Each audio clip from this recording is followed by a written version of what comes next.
Okay, paano nga ba mag-report ng neighbor? So, talakayin natin dito kung ano yung apat na main cause ng mass pushback or ibinabalik lahat ng task dahil sa main error. Una, hindi accurate yung label like this. Diba? Kulang, ganyan. Pinapasa kahit kulang.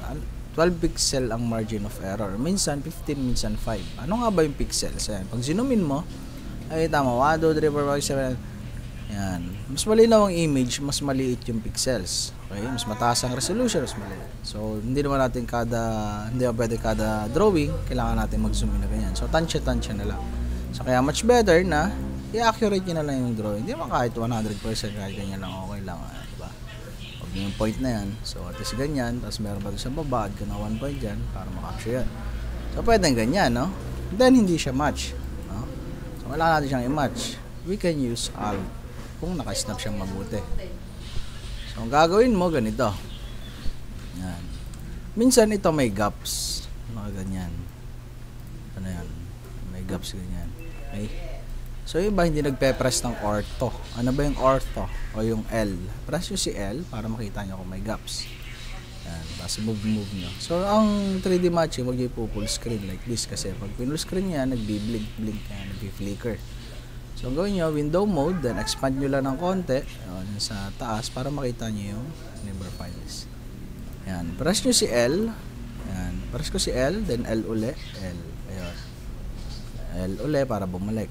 L. Yan. Check nyo kung may gaps. Yan. Ngayon, may gaps, no? So, yung technique dyan, para mamula yung gaps, gawin nyo, alisin nyo muna itong part na to. Yan. Then, trace kayo dito. Trace. Yan. Then, connect kayo sa kabila. Diba? Diretso kayo dyan. Start kayo ng 1-2 point. Yan. Hanggang dito. Tapos hanggang dyan. Para magmukhang rectangle. Then, merge. Once na pinaras nyo si L, yan. Kung mababa nyo, press nyo si Q. Kung may dash line, wala naman. Diba? Press nyo si L. Kung wala nang gaps, okay na yan. Okay? Then, check nyo si 3D. Yan. Sinakop nung pader mo yung 3D mo yung kotse. Pero yung wall ng main image yan, ganun lang. So, babawasan natin yan. Pero medyo pangit yung draw. Dito. Pwede natin itong i-cut. Use F.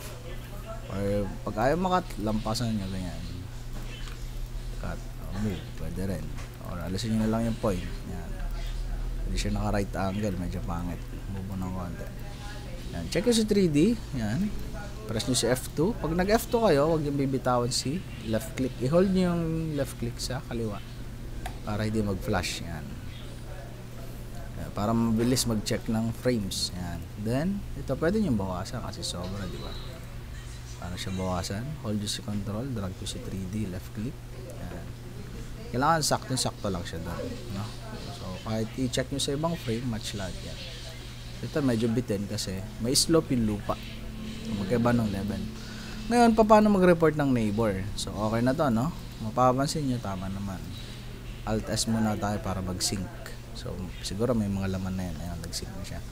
Ngayon, ito mali yung neighbor. Usually, hindi ko na ito nare-report, no? Kapag ganito kasi may makakapul pa rin naman yan para ayusin. So, dito, ituturo lang natin kung paano i-report ang neighbor. Just in case na, minsan kasi sagabal yan sa atin, nakaganyan, kapatong, na necessary talaga na kailangan siyang report or kailangan siyang report para kasi minsan nag-overlap hindi natin may pasa. For example, ganito. Yan. Tapos nag-control D ka. May footprint overlap, nag-overlap. Kailangan talaga natin siyang report. Paano mag-report? So, ganito ang gagawin natin. Doon sa neighbor files, ayan, sa kaliwa, hanapin nyo. Check-uncheck nyo lang. Kung alin yung nagbi-blink, yun yung may i-report nyo. So, paano mag-report? Ito yung target ko. Kailangan mag-blink siya. So, isa-isahin ko yan. Check-uncheck. Pag nag-blink, yun na yan. So, right-click yung file na yan. Generate report. Click si battery. And then, from top to bottom, left to right, idadrag ko yung left-click ng mouse. Then, pag i-create lang ng maliit na box dyan. Yan. Pwedeng malaki, pwedeng maliit. Basta kung alin yung target mo yan. Click si battery. Drag from left to right, top to bottom, then space bar. Sabihin ko dyan, fix. Pagka may gaps, snap. Yan. Or pag pinapa-delete, delete. Pero kung kailangan lang gawin dito, fix. Since hindi ko naman siya re-report, so sample lang to. Then sabi ko fix, then press OK or snap pag may gaps, then press OK. Okay? Yan. So once na nag-OK ka, hanapin mo dito yung multi-view, yung walang L, yan, or R or B. Walang close and parenthesis, multi-view lang nakalagay. Then double left click nyo, ayun. Sabi niya, snap. Right click nyo lang and then submit report. Since hindi ko siya isa-submit kasi sample lang to, i-remove ko siya. Right click, remove file. So ganun lang pag-report ng neighbor, pag-check ng gaps, and etc. Wall 3D matching at saka accurate na label. So ito mali yung neighbor, bahala siya. Then papasok na to. So hanggang dito lang.